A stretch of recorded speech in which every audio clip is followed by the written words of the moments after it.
switch. Yan.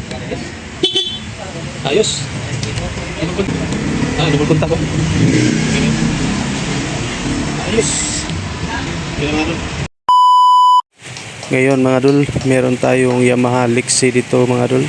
Bagong-bago pa itong motor ni sir. Ngayon ang gagawin natin dito, magkakabit tayo ng PIA horn at saka yung dual contact na signal light bulb dito sa kanyang Yamaha Lexi. At kapag ganito mga dul na bagong-bago pa lang yung motor ni customer, ingatan natin yung pagwa-wiring mga dul.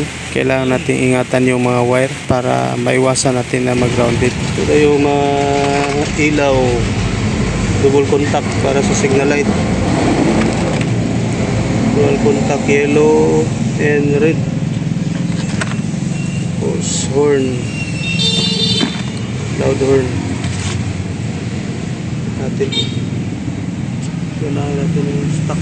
At ang gusto ni customer ay tutunog yung stock at saka yung kanyang PIA horn. At ngayon umpisa na natin. Tanggalin ko lang itong kanyang visor dito mga dun, sa harapan. Dito banda sa ibabaw ng kanyang headlight. Yan, itong kanyang takip. Tapos itong kanyang panel gauge, tanggalin rin natin. Kapag ganito na bago pa lang yung motor mga dun, kailangan na wala tayong puputulin na wire o babalatan na wire dito mga dun. Kailangan ingatan natin yung mga wirings ng kanyang motor. At kailangan nating pagbutihin yung pagwa-wiring natin. At mamaya hanapin natin kung saan yung magandang pwesto dito ng kanyang PIA horn.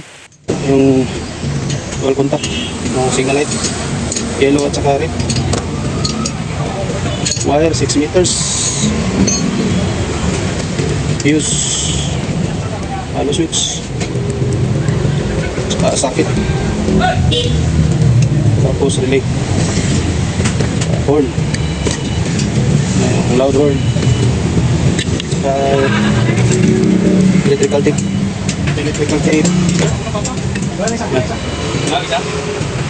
Napa natin ang pwesto sa lalim nga doon.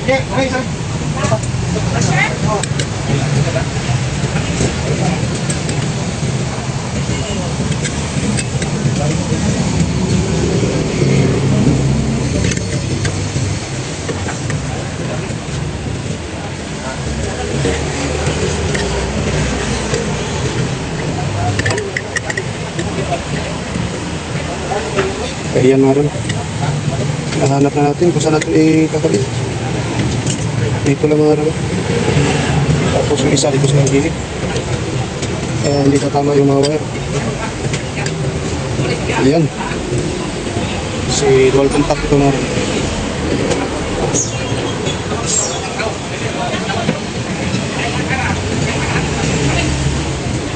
Tapos ground. Body ground. Ayan yung body ground. Tarik na body ground natin. Ang gusto kasi ni sir, pwede niyang ilipat from stock horn into PIA horn. Pwede niyang ilipat-lipat yung tunog ng kanyang busina, stock at saka dito sa PIA horn. Kaya maglalagay tayo ng halo switch. Dual contact yung gusto ni sir. Yung tutunog yung stock kapag pinindot yung halo switch. Tapos tutunogin yung loud horn, yung dalawang PIA horn. Oh, dua. Bukas ka, oh.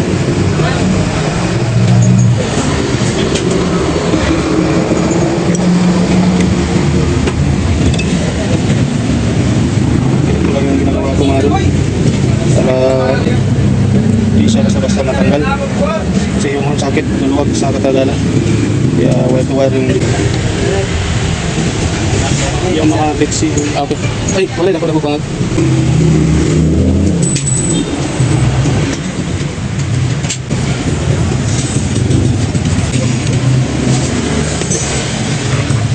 Darawe.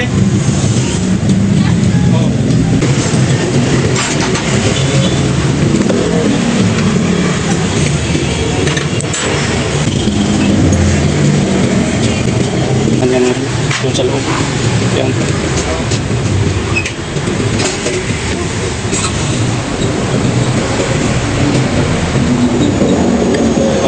natin itong dalawang wire na ito yung magiging baliground.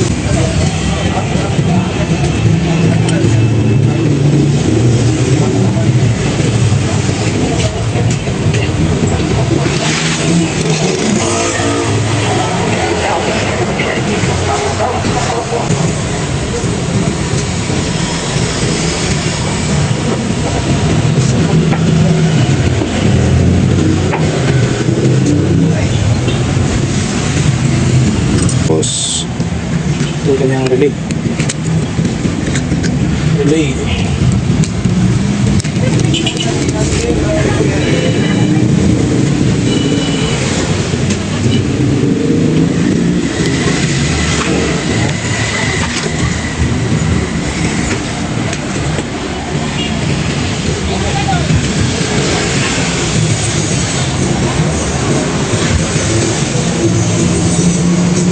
Yung 30, 85, 86, 87, 87. Yan.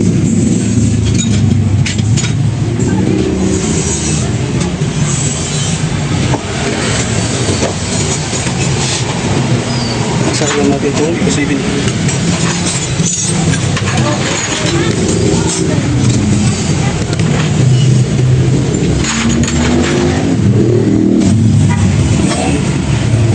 Tapos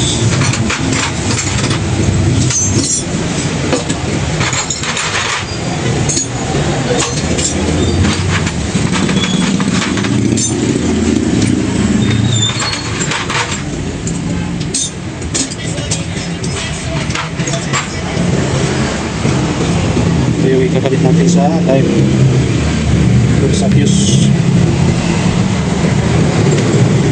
Ito yung ground.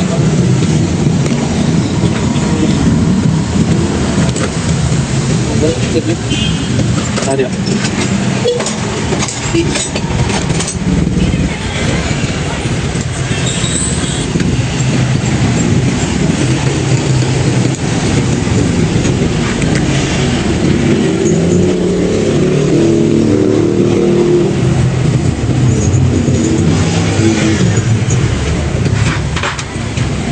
Pinaka-source. Meron.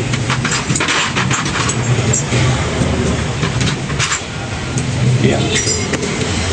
Yung 30 at saka 85. Isa natin mga rin. Tapos kinapit natin sa fuse box.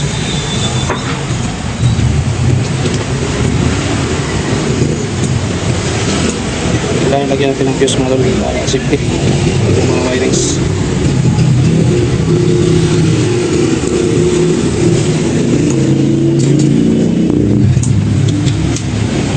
Ayan na rin.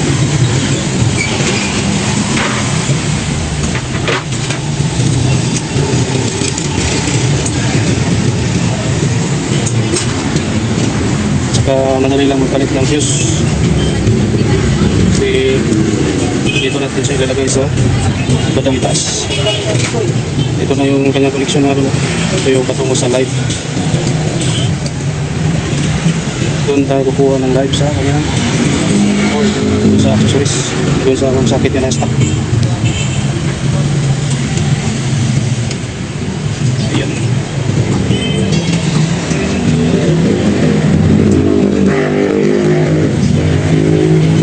Tapos ito yung patungo sa hollow switch.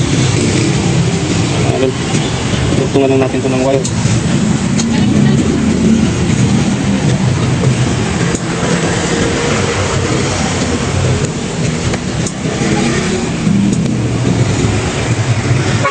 Itong dalawang 87, tugtungan lang natin ng wire. Ito yung patungo sa hollow switch doon sa kanyang common.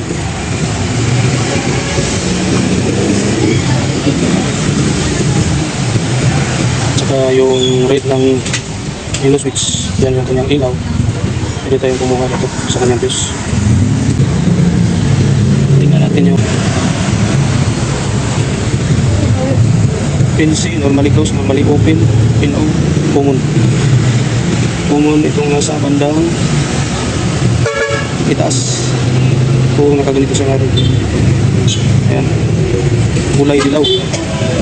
Yung common wire. Ayan mga idol, kasi nandito yung lock sa gilid. Ayan, kulay dilaw yung common wire. Tsaka negative, positive, ito yung para sa ilaw, yung wire. Normally open, ito sa gitna. Normally close. Ito na sa i-wiring lang muna natin ito.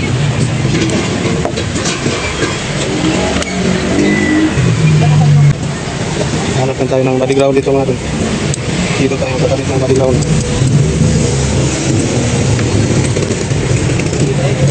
Ito sa tornilyo ng kanyang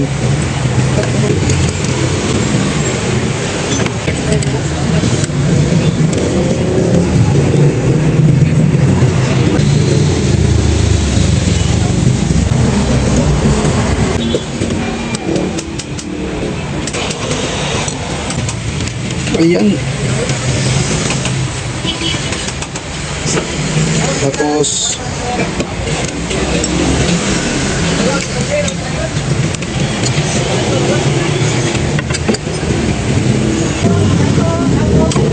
ito ng washer.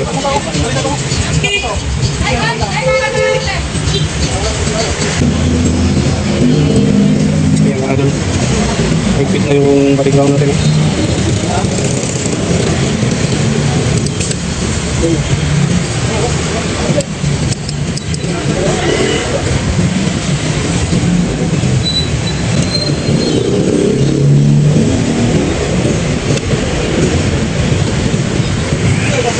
Tinanggal ko na lang yung washer natin kasi hindi siya naipit. Maluwag siya kapag nilagyan natin ng washer. Kaya tinanggal ko na lang mga doon. Kailangan natin na maluwag siya kasi pag inalam natin yung gawin na kahit iikot pa siya. Kaya mga doon, hindi na naikot. Sabihin na naikot na siya. Ngayon, gagawin natin, dugtungan natin ng wire. Stock na sakit dito sa kanya. Saturn. Natanggalan natin yung sakit.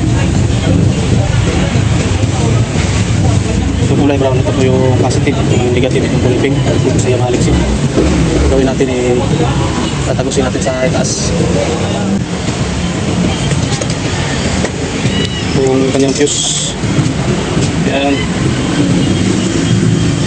Ito yung ipapakit natin doon sa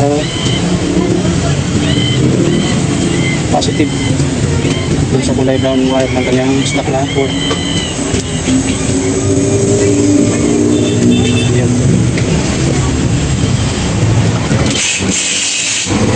Brown.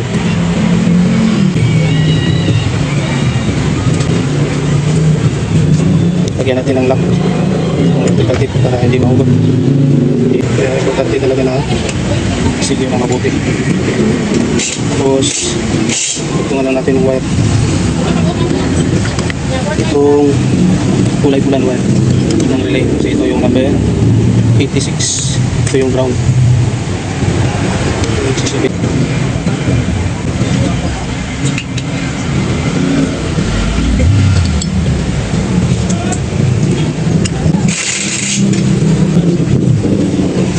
Yan. Dito lang natin kaya ikakabit natin para parang original pa rin siya.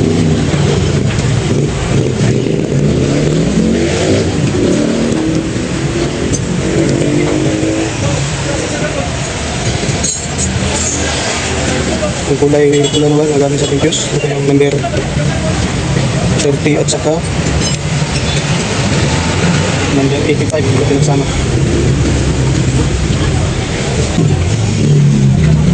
Kaya alatan na natin ang kulay brown wire. Ayan. Tapos balikan natin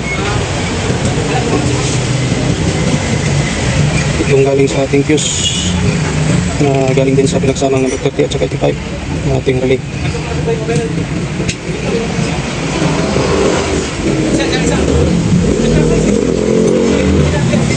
Yan.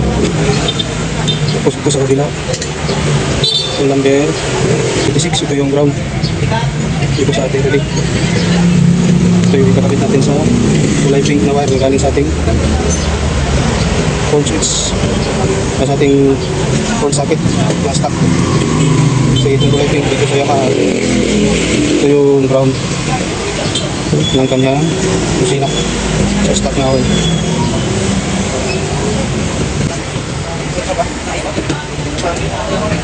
Yeah. Tapos ito ang 287. Ito yung papunta sa ating hilo switch. Hindi natin subukan. Magawa dito pag dikit kasi ito ang dalawa. Yung mangyayari dito nga rin, wala namang problema. Yung grounded kasi meron siyang fuse na pinakit natin dito sa kanyang relay. Hindi masusunog yung mga wire, makaputo lang yung fuse. Yan mga rin. Ganyan ka-importante kapag may fuse. Merong fuse yung wiring. Iwas tayo rin sa grounded at saka sa mga wire na natin. Ano? Ito yung magsisilbing trigger ng ating relay. Pinagdot natin yung kusina, yung one switch. Tunog yung ating loud on. Pwede natin ito i-bend dito kailangan para hindi makasukan ng tubig. Yan. Tapos ito tingnan natin yung tip sa gitna para hindi siya magkagulgul.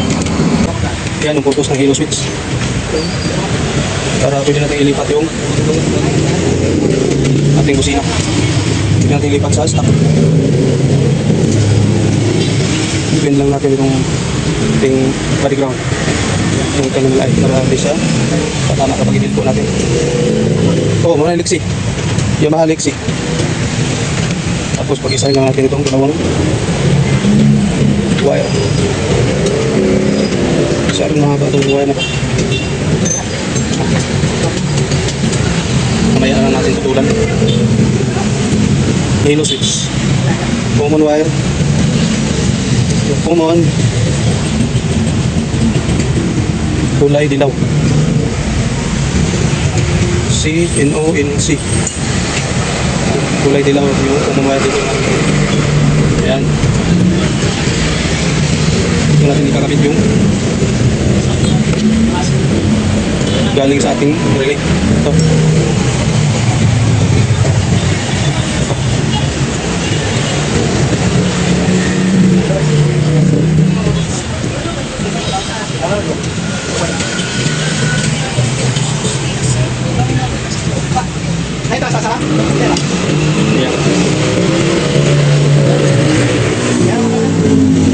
Ito yung common ng ating halo switch, kinabit natin sa number 87. Ito yung kulay dilaw na wire. Ito yung common ng ating halo switch, kinabit natin ito sa number 87 ng ating relay. Ito po siya mga relay, number 87 ang pinagsama natin. Limutungan natin ang wire, kinabit natin dito sa halo switch, dito sa common. So silap na natin yung electrical tape para hindi siya matanggal. Hindi basta-basta nakatanggal, pero siyang lock. Tapos dito natin ikakabit yung red wire natin, red wire, yung red wire ng ating ito, halo switch. Ito yung positive, yung red wire natin. Ito yung ilaw ng pangalan. Tapos yung itim, ito yung ground. Itong red wire ng ating halo switch, ito yung para sa kanyang ilaw. Ito yung para sa kanyang ilaw. Ilagay lang natin ito sa kanyang fuse. Yan natin. Aabot na yata ito. Maglagay natin ng allowance. Lagay lang natin. Yan. Tapos isang wire dito. Yung ground. Kapit natin ito sa kanya. Tugtungan lang natin ng wire para umabot na rin. Kanyang terminal tayo. Yan. Opposite mga doon. Pag ginawa natin yung susian, ilaw yung ating ilaw na ating halo switch. Yan ang yung ibang style mga doon. Sabay sa kusina. Pag kumusina natin, yan pa ilaw yung ating halo switch. Pero para sa akin, mas maganda yung pagbukas ko lang ng susi. Ilaw na itong ilaw na ating halo switch. Ito naman natin na gumana siya. Yan, ito ikabit na natin ito sa body ground na ginawa natin.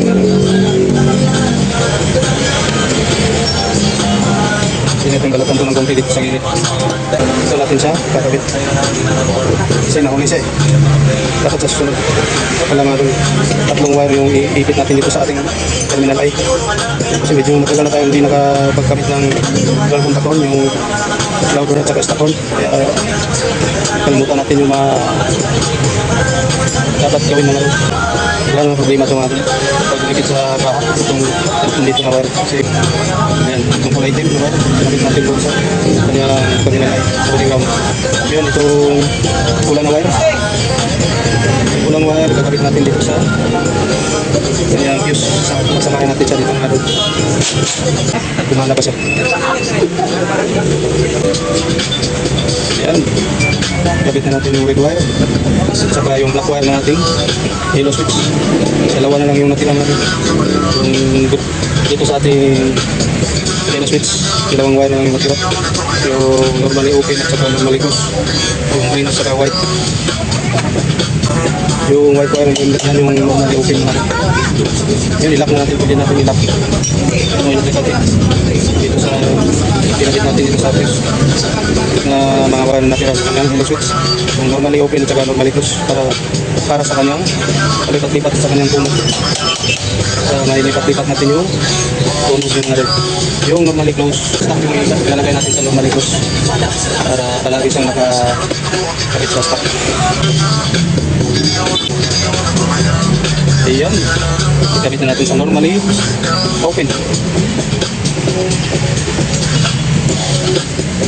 Ibig sabihin mga rin, kahit na hindi natin pinindot yung halo switch, tutunog yung stopper. At kapag pinindot natin yung halo switch, dyan pa tutunog yung loud. Ayan.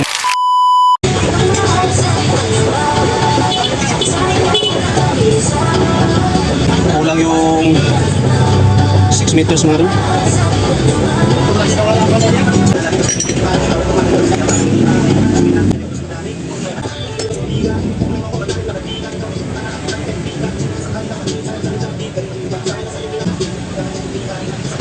Ito na yung stock horn mga rin.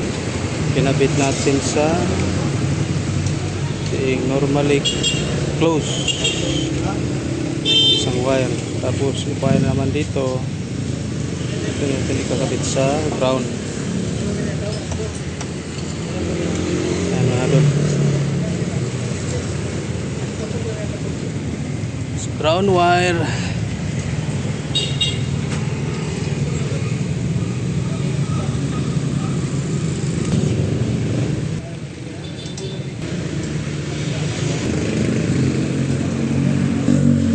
Ground na doon.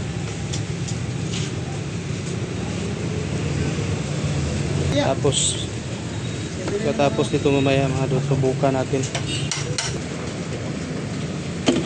Hop.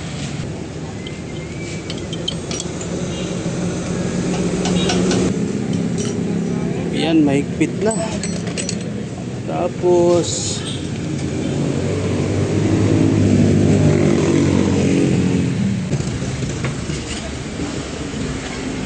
i-organize lang natin itong mga wire mga dol ng kanyang relay. Lagyan natin ng electrical tape. Ayan, nabalutan na natin. At pagkatapos lagyan lang natin ng cable tie o plastic tie. Talian lang natin itong relay para hindi siya malaglag. Kung halimbawa mawala guys ha, listen lang nag-fuse dire o nara yung fuse dire. Pag di magana, fuse railisan. Kanda naman tanggalon din yung babaw. Dali lang mag. Ngayon mga dol, lalagyan na natin ng butas para dito sa ating halo switch. Itong kanyang pairings. Natin. Sakit. Tapos mamaya butasan natin. Butasan natin. Dito yung gusto ng may-ari na butasan dito sa ilalim para hindi Yan. daw halata. Oh.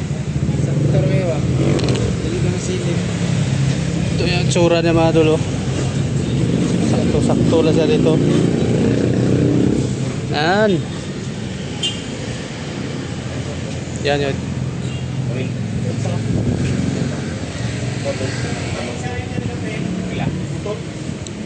Tapos yung lock.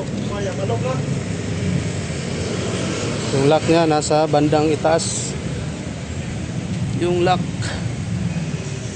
Lagyan na natin ng nut para hindi siya umikot. Ha? Higpitan lang natin yung nut. Mga idol. Sabit na yung nut. Ito na mga idol. Yung isang wire dito mga idol. Sa kanyang dual contact na ilaw. Ito natin ikinabit sa brown wire ng kanyang cellphone charger dito sa socket. Yan. Kala ko puti. Pula pala yung kulay ng kanyang ilaw, ng spark light. Yan, okay na mga idol. Tapos yung mga wiring sa loob, ito yung relay. Tapos yung kanyang switch, yellow switch, tapos body ground, saka loud horn. I-organize muna natin yan. Okay na. Tapos yung kanyang tsura ng kanyang ayan, yellow switch dito sa ilalim.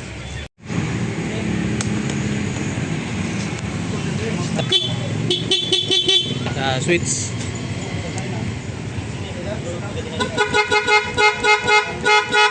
Yan. Ayos. Double contact guys. Park light. Double contact.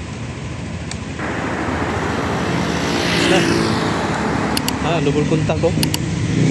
Okay kayo. Ayos.